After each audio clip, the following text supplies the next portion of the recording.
A Ghost Story es una de las mejores películas de lo que va de este año. Aún no llega a nuestro país, aún no llega acá a México. Estará llegando el 28 de diciembre.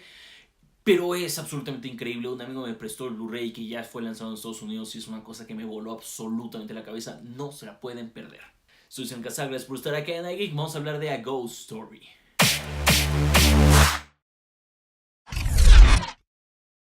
Es una cinta que nos cuenta la historia de Rooney Mara y de Casey Affleck, una pareja que vive dentro de una casa y que un buen día Casey Affleck muere y pues se queda literalmente con un fantasma acechando la casa, por así decirlo.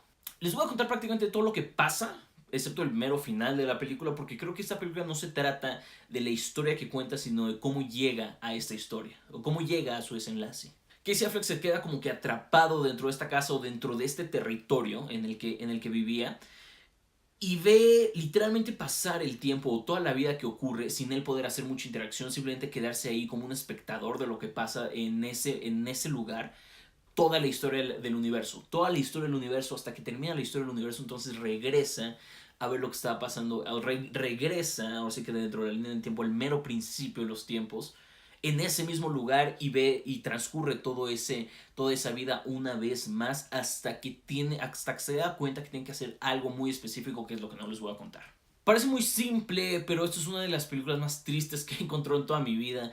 Te aplasta contra el suelo esta película, sientes totalmente la fuerza de esta tristeza caer sobre ti y quedarte aplastado abajo de ella.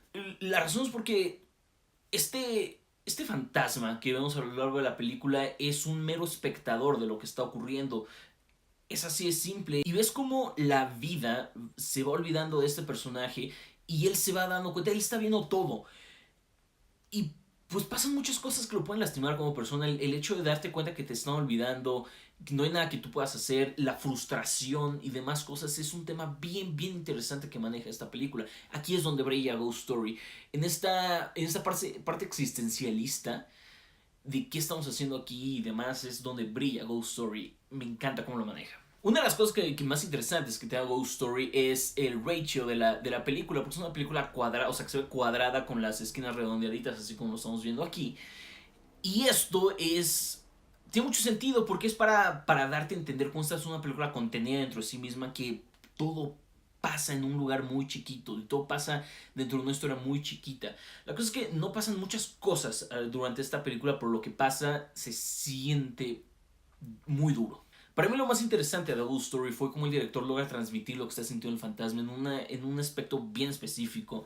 Porque te da a entender cómo el fantasma vive una eternidad, literalmente una eternidad en esa casa sin poder hacer nada, pero al mismo tiempo cómo está pasando muy rápido todo esto, cómo siente el peso de estos eones pasando dentro de su vida entre comillas, pero al mismo tiempo lo ve pasando muy muy rápido. Es algo muy interesante que además creo yo que esta película lo logra transmitir muy bien, porque no pasan muchas cosas en esta película, pero sientes que llevas mucho tiempo dentro de la película, pero al mismo tiempo estás sintiendo que están pasando muy rápido. Y mucho de esto es gracias a las escenas larguísimas que logra este director.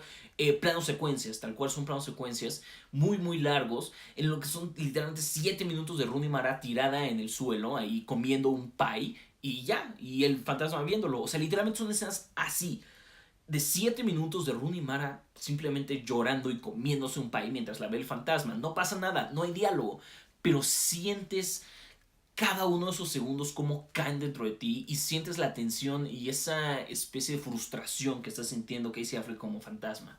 Aquí es donde brilla Ghost Story, es una de las películas más tristes y desgarradoras que vas a poder ver. Y creo que es difícil para mí poder entender o poder darles a entender lo que sientes al ver esta cinta. Entonces solamente les voy a decir, vayan a ver a Ghost Story de una vez. Para mí es la segunda mejor película de lo que va del año. Todavía faltan algunas por salir. Esta incluida, de hecho. Entonces cuando salga en un par de semanas, por favor no duden en ir a ver a Ghost Story, muchachos. Tienen que verla. El día de hoy yo a Ghost Story le doy un 9.5. Es una cosa maravillosa, es una cosa de verdad maravillosa, y la razón por la que le doy el 9.5 es porque en ciertos momentos sí se siente un poquito aburrida y sientes que no estás yendo hacia ningún lado. En su parte, esto te recompensa al final de la película en los sentimientos que te va a hacer tener la película. Sin embargo, es una película que yo, por ejemplo, no recurriría a verla muchas veces más. O sea, vamos, si la vuelvo a ver sería en un par de años, que tengo ganas de volver a verla y así. Pero no mucho más de eso. Yo soy en casa, muchas gracias por estar acá en iGeek. Ojalá puedan ir a ver a Ghost Story cuando la vean. No se olviden de mí y ojalá les guste.